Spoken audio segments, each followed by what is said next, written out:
Et là, maintenant, je dis, ok, moi, là, je peux tirer la page, je peux complètement oublier ça et arrêter de justifier mon état par mon histoire. Donc, pour prendre du poids, je pense que c'est la corrélation entre, bien sûr, une alimentation saine, c'est en grande partie, pour ceux qui sont en difficulté de prendre du poids, un état d'épuisement, du système, et que la seule façon de reprendre du poids, c'est de se reposer. Et d'ailleurs, tous les bodybuilders te le diront, les bodybuilders, c'est des champions de la physiologie et du métabolisme et du repos. Moi, souvent, je vais sur les forums de musculation parce qu'en matière de physiologie, ceux qui font de la musculation sont top niveau. Après, je ne suis pas d'accord avec leur technique de prendre énormément de protéines et ainsi de suite. Je pense que ça peut être très dangereux pour l'organisme.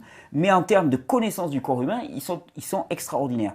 Et ils te disent bien, on construit de la masse musculaire en dormant. Tu prends les bébés, hein, c'est le moment où on a le plus de croissance, qu'est-ce qu'ils font? Ils mangent et ils dorment. Ils mangent et ils dorment. Les sumos, quand ils sont en prise de poids, qu'est-ce qu'ils font? Ils mangent et ils dorment. Tu construis de la masse en dormant. Tu ne construis pas de la masse en étant actif, tu construis de la masse en dormant. Parce que c'est le moment où tu es le plus au repos et donc tu as le maximum d'énergie pour la construction. Donc, si tu veux construire de la masse musculaire, eh ben, il faut te nourrir de manière adéquate. Donc, bien sûr, avoir une ration alimentaire qui soit suffisante. Et si tu ne manges pas assez, ça ne marchera pas. Hein. Mais après ça, c'est avant tout une question de repos. D'accord. Et le fait qu'il pose une question sur la constipation... Oui, la constipation chronique aussi. Ouais. Mais la constipation chronique, elle est liée là aussi, la plupart du temps, à l'épuisement. Elle est liée à l'épuisement et puis elle est liée aussi au fait que, je te parlais des céréales qui sont, pour bon nombre d'entre elles, des véritables cols qui se collent dans les intestins. Et ces cols, c'est des véritables glues qui s'agglutinent dans les intestins et qui créent de véritables bouchons. Et c'est quand même assez impressionnant parce que moi, j'entends parfois des gens qui me disent « mais moi, je vais à la selle tous les 4 ou 5 jours ». Et alors, à titre de provocation, moi je les regarde, je dis « ah mais tu manges qu'une fois tous les 4 ou 5 jours ?» Il dit « non, je mange 3 fois par jour ». Et je dis « mais ça va où quoi, tout ce que tu manges ?» Quand tu vas à la selle, tu fais un caca équivalent à 4 à 5 jours de repas ? Non, non. Ah, mais ça va où ça ? Ça s'accumule dans l'organisme. Et en étant vulgaire, on a souvent des organismes qui sont pleins de MERDE. Oui, non, mais réellement, tu sais, pourquoi est-ce que la plupart enfin, on a énormément de cancers du côlon, de cancers colorectaux et ainsi de suite. Et quand on ouvre les côlons, ce qu'on y trouve, c'est vraiment pas ragoûtant. On y trouve énormément de parasites, de vers, de micro-organismes. Pourquoi? Parce que là où il y a du déchet, il y a des tas de petits organismes qui prolifèrent pour manger ces déchets. Imaginons, tu es dans une ville et tu as les éboueurs qui se mettent en grève. Les poubelles vont commencer à s'accumuler. Si les poubelles s'accumulent, d'un seul coup, il va y avoir ce qu'on appelle la vermine qui va apparaître. Elle n'apparaît pas par hasard, c'est qu'il y a des déchets, elle est là, elle vient pour les manger. Dans le corps humain, c'est pareil. Il y a des gens qui se baladent avec des quantités de vers, de parasites dans les intestins. C'est connu, il y a énormément de vidéos sur le net où on voit des opérations et on voit sortir des brassées de vers des intestins. Et comment on fait pour les purger, tout ça? Il y a des plantes qui permettent les purges. Il y a des plantes vermifuges, c'est connu depuis... Enfin voilà, il y a des traditions ancestrales. Tu peux utiliser l'absinthe, le brou de noix, le clou de girofle par exemple, et ça aide. Mais ça va aider à les expulser un temps, mais si les déchets restent dans tes intestins, ils reviendront. Alors il faut se purger régulièrement. Il y a une autre attitude qui est bien sûr de se purger, mais aussi de faire en sorte de modifier son alimentation de manière à ce qu'il y ait moins de trucs qui viennent adhérer, qui viennent... Et le problème, c'est que, je te disais, les céréales ont plutôt tendance à faire de la colle. Les céréales vont faire de la colle qui va fermenter dans les intestins. Mais une fois qu'elles ont commencé à créer un bouchon, ensuite, ce que tu vas consommer comme produits animaux, par exemple, la viande, elle ne fermente pas, elle putréfie. Donc, c'est de putréfaction, tu vois un petit peu ce que ça peut donner. Et là, effectivement, c'est plutôt sur les produits de putréfaction que vont apparaître tous les gros parasites. Et enfin, je veux dire, moi, la dernière fois, on me parlait d'un enfant, on me disait, mais la nuit, on voit les petits vers qui sortent par son anus. C'est assez impressionnant. Quand on parle de... non, c'est pas... J'aime bien faire de la provocation, mais souvent je dis, mais je vois des gens, je pense à une anecdote parce que je fais attention à mon apparence, mais on ne peut pas dire que je sois quelqu'un qui soit hyper sapé et ainsi de suite. Et il y a quelque temps, j'ai rencontré quelqu'un qui avait un métier de prestige, on va dire, et le gars, super bien sapé, costard et tout ce que tu veux. Je m'approche de lui et au moment où je lui ai serré la main, j'ai senti son haleine qui était pestilentielle. Et je me suis dit, ok, lui, il est propre au-dessus, Mais pour avoir une haleine pareille, c'est qu'à l'intérieur, tu sais, ce qui remonte par la bouche, il y a une continuité de la bouche à l'anus, il y a une continuité, c'est juste un système digestif. Ben à l'intérieur, ça ne doit vraiment pas être propre. Et on focalise sur l'apparence, hein, sur la propreté de la peau, des cheveux et ainsi de suite, et on ne se rend pas compte qu'à l'intérieur, c'est absolument souvent immonde. Et à titre de provocation, des fois, je disais, j'aimerais bien qu'on fasse une journée, on met les tripes à l'air pour voir un petit peu dans quel état on est. On verrait que certaines personnes qui posent comme les êtres les plus glamour de la Terre, ils sont peut-être pas les plus glamour de la Terre. Donc voilà, c'est une proposition. Alors, on me dit, quand encore bonsoir tout le monde, très heureux de voir Thierry Casanova sur Meta TV. Merci à Thierry pour ses conseils sur les jus de fruits et les légumes que je ne manque pas de suivre malgré un rythme de travail très conséquent, surtout le conseil sur le jus de grenade au lever. Voici ma question. Quand on a un rythme de vie qui vous impose de rester éveillé la nuit, quels sont les jus de fruits ou légumes nécessaires à un bon éveil sans pour autant nuire à la mise en sommeil? Quelque chose qui donne la pêche la nuit en fait. Ouais. Alors après, sans nuire à la mise en sommeil, déjà, travailler la nuit, de toute façon, c'est quelque chose qui n'est pas normal. Donc ça sera un compromis, une adaptation, mais on ne peut pas dire qu'on va avoir quelque chose qui va estomper les inconvénients de travailler la nuit. Travailler la nuit. Après, effectivement, il y a des stimulants. Hein, tout ce qui est les jus de fruits, par exemple, vont être extrêmement stimulants. Elle parle du jus de grenade. J'avais fait une vidéo où je faisais du jus de grenade. J'avais dit, c'est une sorte de réveil matin. Pourquoi? Parce que dans la grenade, quand tu bois du jus de grenade, tu as un facteur, on dit astringent un petit peu. Tu sens une espèce d'amertume, quelque chose qui sèche un peu la bouche. Bon, mais ça remet en circulation tous les fluides dans le corps. Et ça a un côté réveil, c'est clair. Tout ce qui va être stimulant pour l'organisme va y participer. Les jus vont y participer. Mais il faut bien se dire quand même que travailler de nuit, c'est pas normal. La nuit, c'est fait pour dormir. Et à terme, des fois, il y a des gens qui me disent, voilà, je travaille de nuit, qu'est-ce que je peux faire pour n'avoir aucun inconvénient au niveau de mon corps et de mon physique? Et ça, je dis, aucun inconvénient, je ne crois pas. Tu vas pouvoir amortir, ça c'est clair. Par exemple, la nuit, c'est pas un temps pour digérer. Donc, le meilleur conseil, ça va être de ne pas se faire des grosses bouffes en pleine nuit.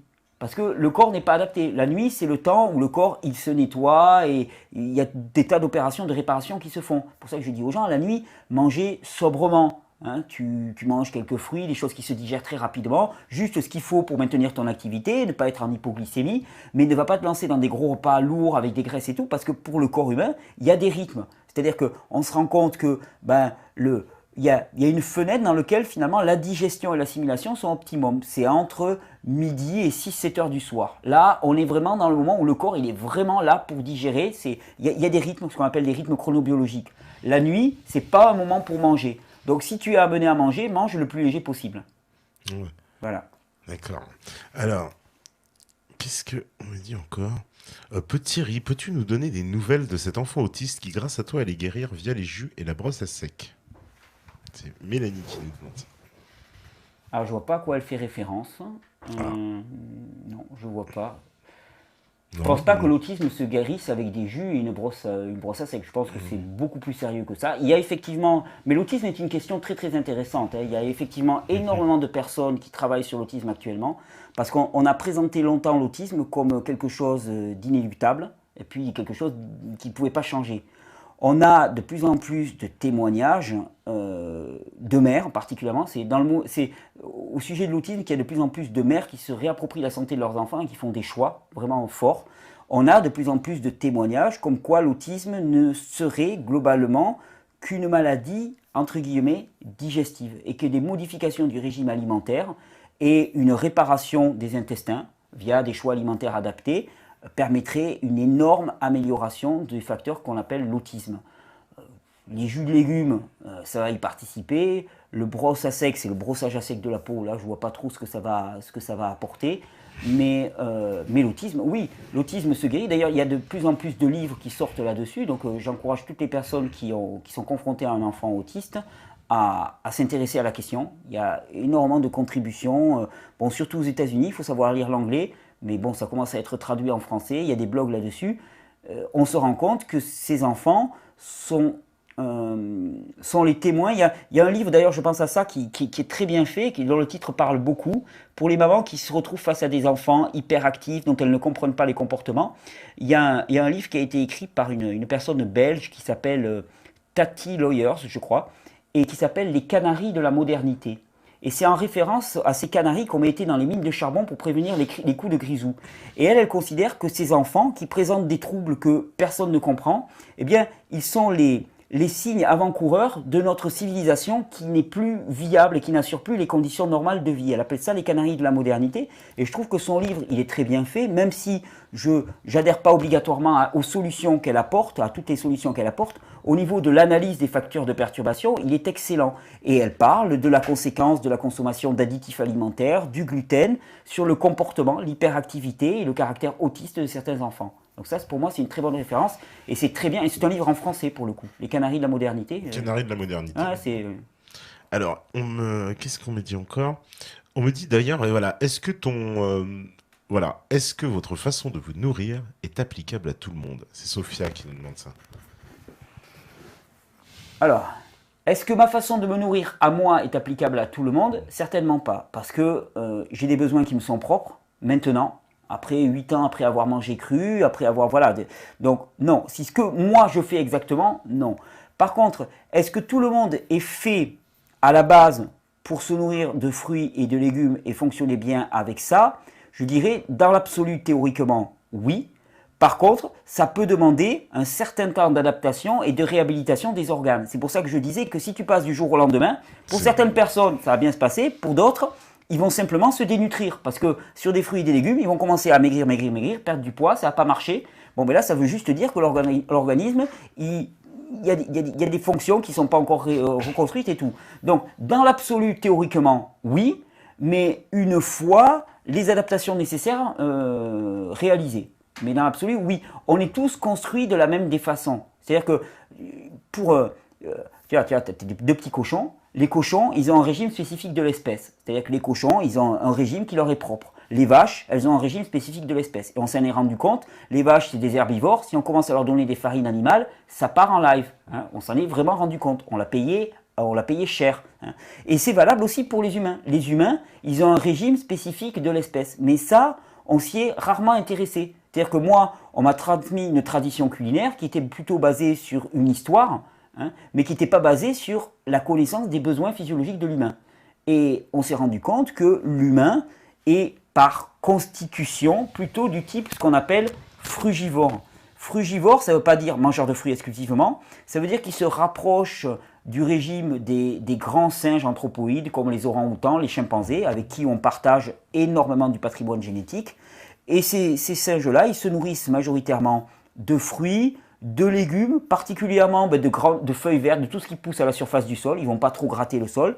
Et occasionnellement, plus ou moins occasionnellement selon les espèces, d'insectes, de petits animaux. Voilà, ça c'est leur régime globalement. Eh bien, on a une physiologie qui est très proche de ces animaux-là. Donc ça ne change pas, c'est valable pour tout le monde. Sauf que l'état de notre organisme à un instant donné peut faire que si on bascule là-dessus de façon délibérée d'un seul coup, ça ne va pas marcher. Il y a un temps d'adaptation, il y a un temps de réhabilitation. C'est pour ça que je te dis, voilà, j'encourage tout le monde à faire des modifications progressives.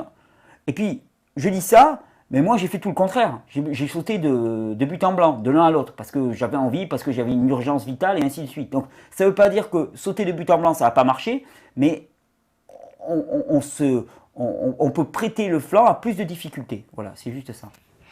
Alors, qu'est-ce qu'il y a encore comme question? Il y en a pas mal. Ah, voilà. Petite question qui fâche, évidemment, c'est la question de Jonathan. Il dit, Thierry, dans une vidéo, tu nous parles, c'est vrai, de régénérescence de membres en buvant des jus. Je ne peux pas évincer cette question. Tu l'as vu la vidéo? Non, mais j'ai vu la vidéo, c'est la question et réponse numéro 4. Alors, je vais remettre quand même en contexte pour expliquer la chose. Il y a une personne qui m'écrit, qui me dit qu'elle est amputée d'un bras. Visiblement, elle a du mal à l'accepter et elle me dit, est-ce que le bras peut repousser avec des jus? Moi, je lui dis, théoriquement, on a des cellules souches dans le corps qui peuvent reproduire n'importe quelle partie du corps. Donc, théoriquement, dans l'absolu, et je dis bien théoriquement, la théorie, c'est pas la pratique, théoriquement, pourquoi pas? Après, je lui dis, en pratique, je ne l'ai jamais vu et franchement, j'ai du mal à y croire. J'ai vraiment du mal à y croire, personnellement. Mais théoriquement, ça serait possible. Et après, je lui disais, écoute, moi, j'ai entendu parler aussi de miracles par la prière ou des choses comme ça. Donc peut-être que si tu voulais voir repousser ton bras, plutôt que de compter sur les jus, je compterai sur la prière. Si tu veux voir repousser ton bras. Je n'ai rien dit de plus. Vous savez, allez, je me demande même si ce n'était pas une question piège qu'on m'avait posée. Voilà, bon, j'y ai répondu. J'ai jamais prétendu que les bras repoussaient avec des jus. Ça serait prendre les gens pour des nigauds. Je dis pas que c'est théoriquement impossible. Je dis juste que je ne l'ai jamais vu. Ça me paraît très difficile. Voilà. Mais voilà, on voit une thyroïde repoussée, donc je dis dans l'absolu, pourquoi pas, hein, parce que c'est pas parce qu'on l'a jamais vu que ça n'aura jamais lieu. Hein. Mais je lui disais, écoute, il vaudrait mieux peut-être te tourner vers la foi, vers la religion, des choses comme ça, parce que là, j'ai entendu des gens me parler de miracles qui existaient réellement, bon, ben, pourquoi pas, et de s'adresser à ces personnes-là, parce que là, moi, ça dépasse mon domaine de compétence. Et je ne crois pas qu'avec des jus, tu vas avoir le résultat escompté. Voilà ce que je disais. C'était tout. D'accord. Non, parce que ça fait pas mal polémique, cette Je sais affaire-là. bien. Ouais, mais bon, parce que VV, il en a parlé ici. Mais ouais, bon, il aime bien s'amuser, il aime bien taquiner. Il est taquin. Il est taquin, VV. Ouais. Il regarde en plus, probablement. Bon, il a plus de compte, lui non plus. Bientôt, tu récupéreras ton compte, mon cher. Alors, on me donne une autre question. Bah, Jonathan, il a le droit. Allez, à deux, Jonathan. Et il me dit, plus sérieusement, peux-tu lui demander aussi ce qu'il pense de la façon d'aborder l'alimentation par Benjamin de Natura Coach? Alors, je connais pas, non, toi, je sais pas si tu... Je connais peu ces vidéos. Tu connais peu, ouais, je moi connais non plus, peu ces vidéos. J'ai l'impression qu'il permet à des gens de faire des transitions alimentaires. Il est, entre guillemets, moins radical que moi. Il est plus dans l'accompagnement, le coaching et tout.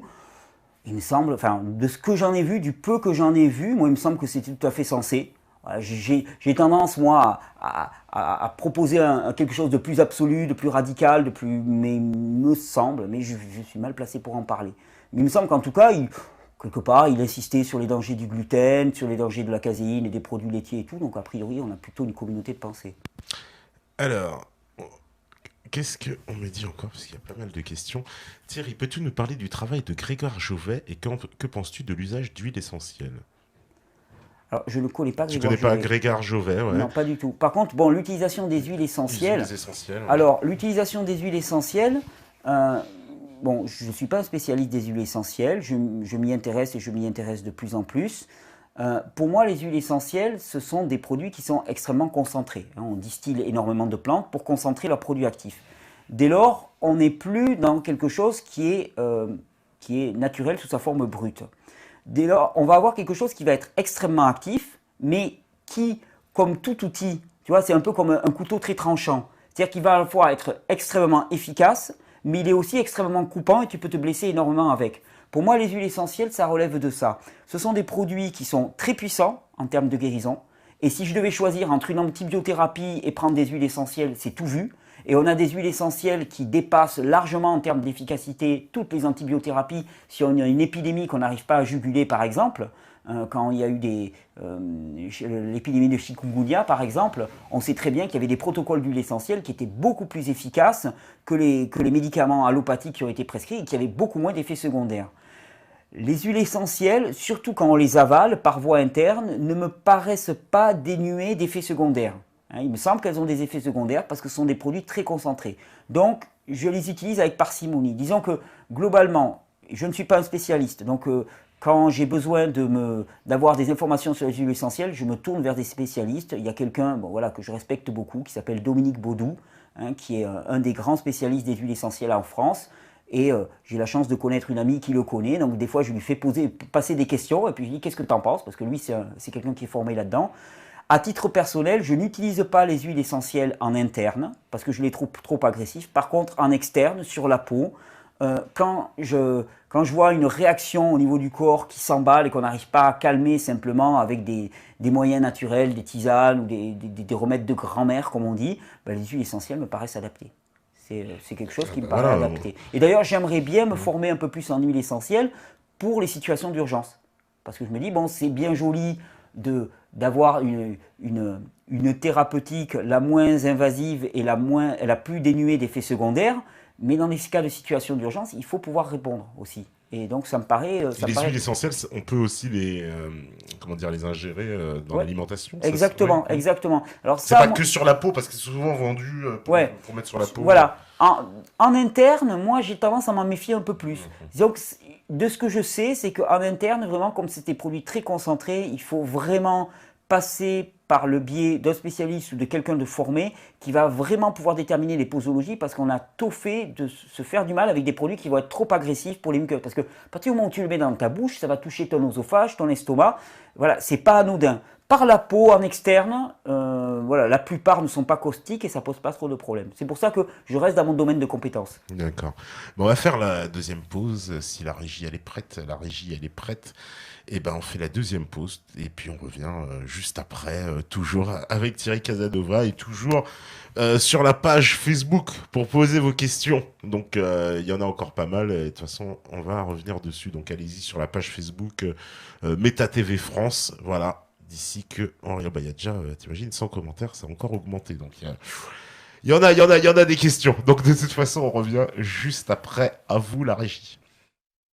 De retour sur la libre antenne, toujours avec Thierry Casanova, toujours avec vous sur Facebook, exceptionnellement. Hein.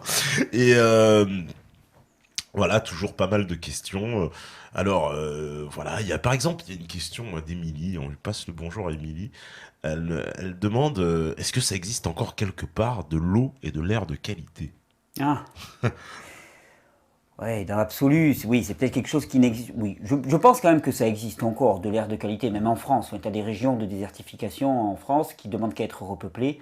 Je pense à des coins de Lozère ou du Larzac, enfin, c'est des coins que je connais bien. Dans le Lot. Ouais, dans le Lot, en Ardèche ou des choses comme ça. La dernière fois, je traversais l'Ardèche. Donc, il y a encore des zones où il y a encore un air et une eau de qualité aussi, une eau de source de qualité. Oui, à partir du moment où il n'y a pas de grande culture, je pense qu'on arrive encore à avoir une eau de qualité. Après, bien sûr, de toute façon, l'eau, elle vient des nuages, et les nuages, enfin, l'air est pollué, il y a des pluies acides. Ok, de toute façon, on vit dans le monde dans lequel on vit, on essaie de tirer notre carte, de jouer le meilleur des jeux avec les conditions qu'on a.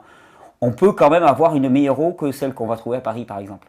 Ouais. Non, mais je sais, parce que ce matin, on était à Paris, j'ai fait couler le robinet, quand j'ai senti l'odeur, j'ai dit non, mais on ne peut pas la boire. Elle me dit non, elle est pas là pour boire. D'accord, ok. Moi, spontanément, je bois l'eau du robinet, parce que chez moi, j'ai l'eau qui vient de forage, donc qui est tout à fait saine, donc je bois l'eau de mon robinet. Ah, d'un forage personnel, ça veut Ouais, dire que c'est ta source, alors. Ouais, exactement. Ah, d'accord. Ouais. Donc je me pose pas de problème et ça a toujours été quelque chose de spontané pour moi, tu vois. Donc c'est vrai que l'idée d'aller acheter des bouteilles pour consommer de l'eau, ça me venait pas à l'idée. Et en plus, je suis pas persuadé que l'eau qu'on va boire en bouteille soit d'extraordinaire qualité parce qu'elle a stagné dans des bouteilles. Donc oui, je pense que l'accès à de l'eau potable de qualité va être un véritable enjeu et c'est pour moi un droit inaliénable des peuples. Et là, il y a un gros débat sur la privatisation de l'eau qui est en cours. Et pour moi, là, il y a des gros enjeux. C'est-à-dire que si on lâche à ce niveau-là, ça veut dire qu'on lâche une grande partie de notre responsabilité. Et si on ne lâche pas et qu'on gagne ce combat, je pense que ça sera vraiment une inversion du rapport des forces actuellement. Et ça sera vraiment une affirmation forte que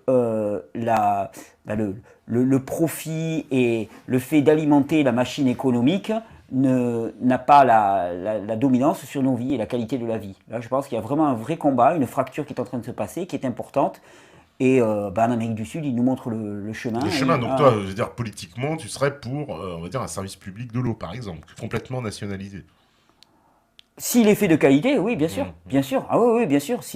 Mais je suis pour une réappropriation du pouvoir par le peuple, d'une certaine manière, pour une vraie démocratie qui ne soit pas une démocratie délégative, mais qui soit une démocratie de la responsabilité. Mais là, c'est toujours pareil, parce que on dit, ah ben voilà, les élites ne nous respectent pas et tout, mais c'est aussi à nous de nous impliquer complètement. Je veux dire, si ça se passe comme ça aussi, c'est parce que on a une culture aussi dans laquelle finalement, on critique, on manifeste, on défile en levant le poing, et puis après finalement on fait pas grand chose, parce que s'impliquer aussi pour les choix de la cité, de nos communautés, ça demande de l'investissement, ça demande du temps, ça demande de la prise de position, ça demande...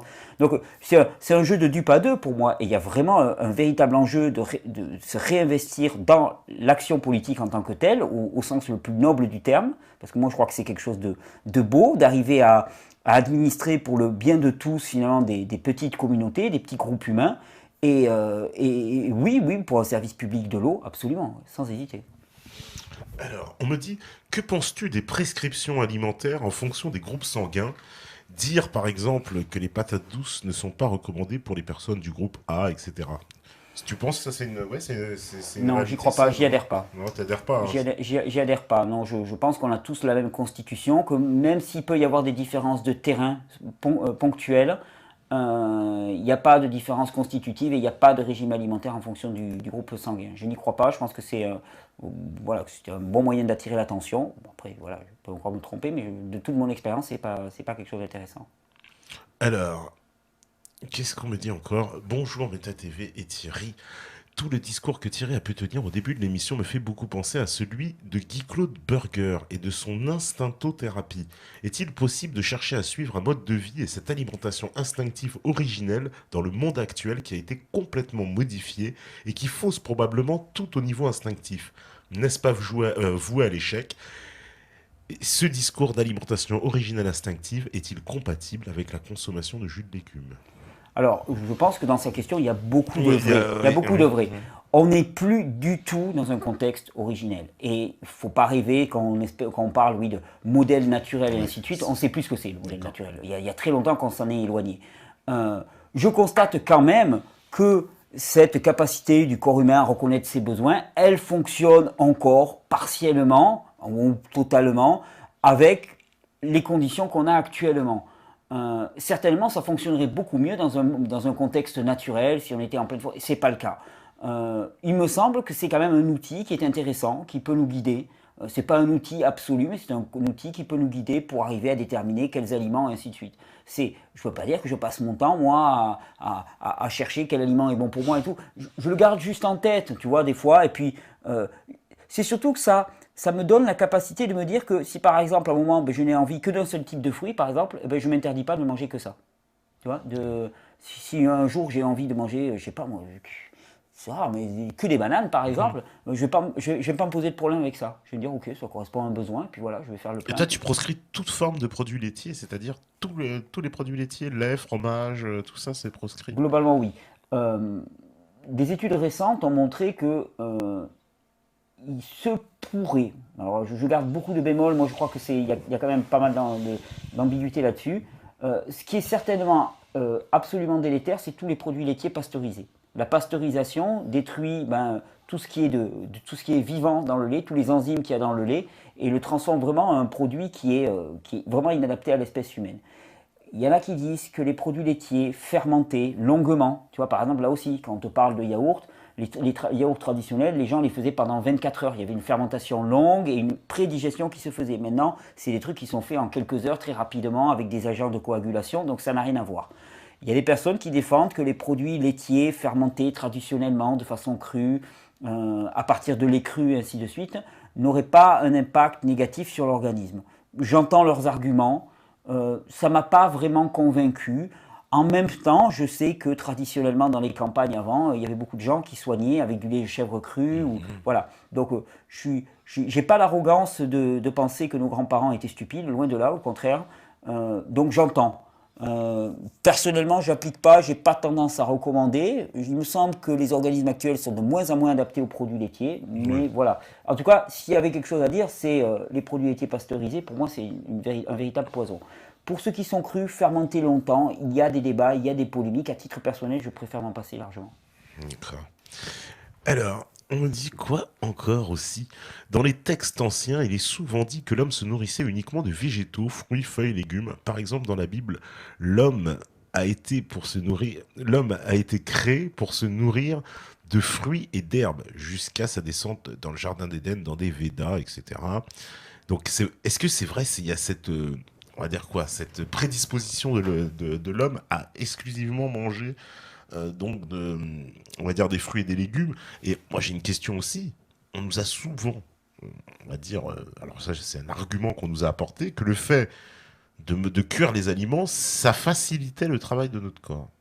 Et que ça, aussi que ça apportait du bien-être. Voilà, un repas chaud en fait apporte une forme de bien-être. Ok, alors par rapport alors, au texte traditionnel, il est certain que dans la Bible, dans Genèse, dans le chapitre 1 de Genèse, on présente l'homme comme se nourrissant de fruits et d'herbes portant des graines, uniquement. Après ça, alors après on croit à la Bible ou pas, hein, on y apporte sa caution ou pas. Après ça, il y a eu la descente. Et on ne vit plus dans le temps du jardin d'Éden, déjà, premièrement. Mais ça nous donne quand même une bonne indication de comment l'homme a été constitué selon cette tradition. Après, tu sais, dans la Bible, il y a aussi, par exemple, qu'on croit ou pas à la Bible, il y a quand même des faits historiques avérés qui sont liés à ce texte-là, ça c'est évident. Et par exemple, il y avait quelque chose qui m'avait toujours interpellé, il y a un texte qui fait état du prophète Daniel, qui était un très grand prophète. Ouais. Et Daniel, à un moment, il a été amené captif à la cour de Nabuchodonosor, si je ne me trompe pas. Et il demande à être nourri, on raconte dans le texte, il demande à être nourri uniquement de légumes et d'eau. Et on dit qu'au bout de 15 jours ou 3 semaines, eh bien, il avait développé une force physique qui impressionna Nabuchodonosor. Donc tu vois, il y a des choses qui émanent comme ça. Alors, de là à appuyer des choix alimentaires sur ces textes-là, il me semble que c'est assez compliqué. Surtout que ce sont des textes spirituels qui ne sont pas toujours venus pour être des enseignements alimentaires. Et donc il ne faut pas leur demander ce qu'ils ne sont pas venus apporter. Par contre, ça peut donner des indications. Et effectivement, dans nombre de traditions, il y a le recours quand même aux fruits et aux légumes consommés de façon la plus brute. Et ce n'est pas pour rien, parce qu'effectivement, c'est un constituant majeur, sinon exclusif, de l'alimentation humaine. Ça, j'en suis persuadé. Alors après, voilà, il y a des... Si tu veux, sur le gros, oui, 100%. Après, je me garderai parce que même dans la Bible, on peut prendre différents passages et puis il y a des gens qui vont dire oui, mais Jésus, de toute façon, il mangeait des légumes, il mangeait du poisson, il mangeait de la viande, il ne se posait pas de problème.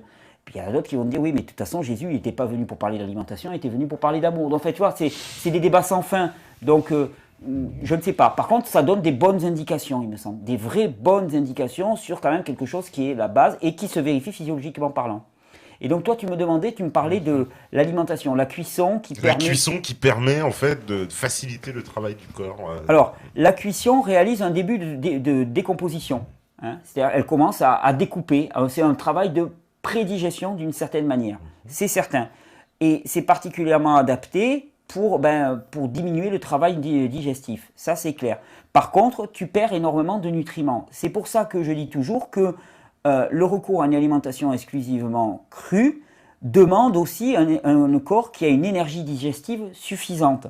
Donc, c'est là où il faut apprendre à balancer entre bénéfice d'avoir un maximum de nutriments et capacité réelle du corps à un instant T à tirer le parti de cette nourriture. Parce que tu as beau te nourrir de la plus belle des nourritures, d'accord ? La carotte, quand tu l'ingères, bon, elle est là, tu la manges, tu as beau la mâcher, tant qu'elle n'est pas digérée et assimilée, elle va traverser et elle peut sortir direct dans les toilettes totalement intégrale. Et finalement, tu n'en auras rien tiré. L'important, c'est qu'est-ce que tu vas pouvoir en tirer. C'est pour ça que souvent, on me dit « Ah, tu as mangé combien de calories et tout ?» Je dis « Mais ce n'est pas le nombre de calories qui est important. C'est qu'est-ce que tu vas assimiler sur ces calories. » Et ça va dépendre de ta capacité métabolique de ton corps. C'est pour ça que, entre cuit et cru, moi, chaque fois dans les vidéos, je dis aux gens un maximum de fruits et de légumes, crus et ou cuits, en fonction des besoins spécifiques des individus, de là où ils en sont, et puis en fonction aussi des besoins aussi. La nourriture, elle ne fait pas que nous nourrir sur le plan physiologique, elle nous nourrit aussi sur le plan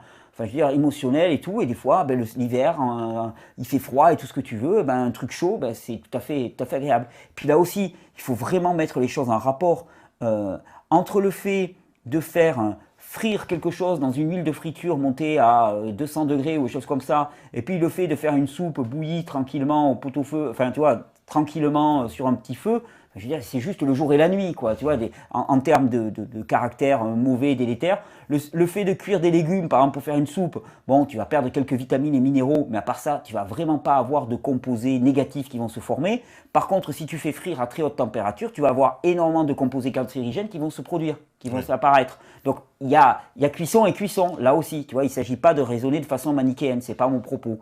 Donc, et puis une cuisson, on va dire, avec tous ces appareils, la Vita Saveur, tout ça, oui, qui disent qu'ils font cuire à basse pression. Basse pression, basse température. Mais oui, mais bien sûr, quitte à faire de la cuisson, s'orienter vers ce type de produit, c'est minimiser les risques et surtout maximiser les nutriments. C'est-à-dire qu'on va garder un maximum de minéraux et de vitamines. Dans l'absolu, c'est vrai. Et pour certaines personnes qui n'auraient pas la capacité digestive, ou en tout cas qui ne l'auraient pas encore, au départ, passer par cette étape-là, entre guillemets, si elles veulent après passer à du tout cru, mais d'abord passer à cette étape-là pour guérir les intestins, ainsi de suite, c'est intéressant. Oui, parce Alors, que toi, tu disais justement, ce que tu disais, les changements radicaux, c'est pas bon. C'est-à-dire, c'est ça que tu disais, que les c'est gens pas qui bon. veulent trop faire changer du jour au lendemain, on arrête On est tout. beaucoup à l'avoir fait, Hmm. parce qu'il y a aussi un truc un peu absolu. D'ailleurs, j'ai remarqué que c'est plus souvent les hommes que les femmes. Les femmes sont plus en lien avec leur ressenti, et donc elles vont pas faire les trucs au mental. Par contre, les mecs, tu vois, on chausse une idée, puis c'est, on y va, et puis pas question. Et même si le corps il crie, même s'il a mal, même si, Vrai. tac, on y va. Tu vois, c'est C'est le vrai. côté très intellectuel, très, très masculin.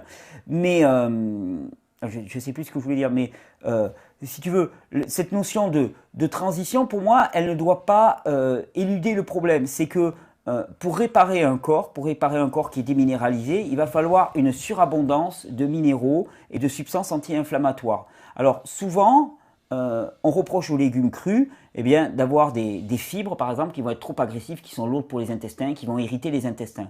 C'est pour ça que la cuisson peut être une réponse. La cuisson peut être une réponse dans le sens où ça assouplit les fibres, ça réalise un travail de prédigestion. Par contre, ça a un inconvénient, c'est que ça va supprimer une partie des nutriments. Il y a une autre réponse qui est une réponse plus moderne et à laquelle moi je souscris totalement et que j'apprécie, que je pratique énormément. C'est ce qu'on appelle les jus de légumes. C'est-à-dire qu'il existe des petits appareils sur lesquels on passe les légumes, on sépare les fibres des jus. Alors là, l'avantage, c'est que le jus n'est pas du tout dénaturé, tu as la totalité des nutriments. Alors bien sûr, il ne s'agit pas de se nourrir que de ça, parce que tu as besoin aussi de fibres dans ton alimentation, mais ça aussi c'est un bon moyen de rajouter une bonne quantité de minéraux et de vitamines, sans avoir l'inconvénient d'avoir un énorme truc. Tu vois, l'exemple que je donne souvent, c'est va te faire un jus avec 5-6 carottes, ça va te faire un grand verre de jus de carotte, tu le bois, enfin voilà, c'est très agréable, ça a très bon goût. Va commencer à manger 5-6 carottes râpées, déjà ça va te faire un énorme bol, et tu vas en avoir plein le ventre, alors que ça ne va pas vraiment te nourrir, tu vois ce que je veux dire? Donc je trouve que c'est une méthode, une réponse adaptée. C'est une réponse, là tu vois, quand on parlait de contexte naturel, il est certain que les extracteurs de jus, ça n'existe pas dans le contexte naturel. Donc je ne suis pas en référence avec une espèce d'Éden naturel, pas du tout. Mais c'est, il me semble, une bonne réponse adaptée à notre époque moderne. Voilà. Ouais. Et alors, ça veut dire que, comment dire, si on boit que du liquide, est-ce que le corps aussi, il va pas avoir des modifications, justement, où il va... On va dire, on va lui faciliter la vie, l'estomac, et bon, mais il n'a plus trop à travailler, plus Ouais, rien. théoriquement c'est vrai. Alors après, il y a des gens qui ont fait des cures uniquement liquides pendant des temps longs, des un an et demi, et qui ne semblent pas avoir présenté de problème. Mais théoriquement, je suis d'accord avec toi. C'est pour ça que, à titre personnel, j'ai plutôt tendance à dire aux gens, moi, je rajoute des jus de légumes, par exemple, dans mon alimentation, je les rajoute en plus. Et d'ailleurs, je les rajoute d'autant plus que je trouve que c'est vraiment une façon très facile de commencer à rajouter des fruits et des légumes dans son alimentation. C'est-à-dire que je dis souvent aux gens, bon, pour l'instant, vous touchez rien, et vous rajoutez simplement un petit verre de jus de légumes de temps en temps avant un repas. Et puis le reste, tu le gardes normal, tu vois, simplement ça. Je trouve que c'est une bonne façon. On n'enlève rien, on commence par rajouter.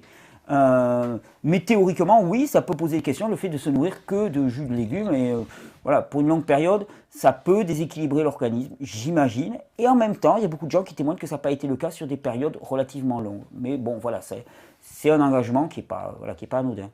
Alors, il y a quelqu'un qui nous a demandé, est-ce que il y a vraiment, tu as proscrit toute forme de viande animale dans ton alimentation? Voilà, je sais plus, bon, j'aimerais plus, je l'ai vu tout à l'heure la question, qui nous disait vraiment, voilà, il disait, c'était une fille, je me rappelle plus son nom, qui disait, oui, en toute sincérité, est-ce que tu peux nous dire, tu as vraiment proscrit toute viande animale ou pas? Alors déjà, j'étais voilà. Matière d'origine Ouais, animale. voilà. Alors déjà, je t'ai dit au début de ma pratique, quand j'ai commencé à manger cru, au contraire, j'ai mangé beaucoup de produits animaux. C'est-à-dire que quand je suis tombé très très bas, physiquement parlant, on m'a proposé de manger des produits à l'instinct, quelque part, de me diriger avec mon plaisir. Et il se trouve que, à l'instinct, entre guillemets, on m'avait proposé aussi de la viande, une sorte de jambon séché, tu vois. Et c'était pas du jambon, parce que c'était pas salé, mais c'était de la viande. Quand je dis viande crue, les gens tout de suite ils voient un truc sanguinolent. Je préfère dire viande séchée, parce que ça donne, parce que tout de suite, sinon ça devient un peu Dracula, quoi. Viande très grasse, séchée. Et c'est vers ça que je me suis dirigé. Et j'en ai mangé pas mal pendant quelques mois, même presque une année, un peu plus d'une année, et ainsi de suite. Et sur le plan métabolique, je le comprends parfaitement. J'étais épuisé, j'avais plus d'hormones, j'avais mon système nerveux qui était complètement HS. Il me fallait une source très très concentrée, donc avec beaucoup de matière grasse pour me reconstruire. Il me fallait une source qui m'apporte des neurotransmetteurs, des hormones, il y en avait dedans. Donc quelque part, j'ai utilisé l'animal, il faut le dire comme ça, pour faire à ma place un boulot que je ne pouvais plus faire. C'est-à-dire que je ne pouvais plus produire des hormones, des neurotransmetteurs comme il fallait. Les animaux les produisaient pour moi, c'était vrai. Ensuite, j'ai complètement arrêté de manger des produits animaux pendant 5, 6, 7 ans quasiment. Et j'ai recommencé à en consommer un petit peu en début d'été ou fin d'été, un truc comme ça. On ne peut pas dire que j'en fasse des cures énormes. C'est aussi parce que je voulais voir. Moi, je suis quelqu'un qui essaye de chercher tout le temps. Et je voulais voir quel impact ça avait sur mon organisme. Alors bien sûr, en faisant attention, on va me reprocher, hein, il y a les gens qui disent mais ils se prétendaient végétariens ou végétaliens. Je ne suis pas vegan au sens de militant. Oui. Voilà, je ne suis pas vegan au sens de militant, ainsi de suite. Pas du tout.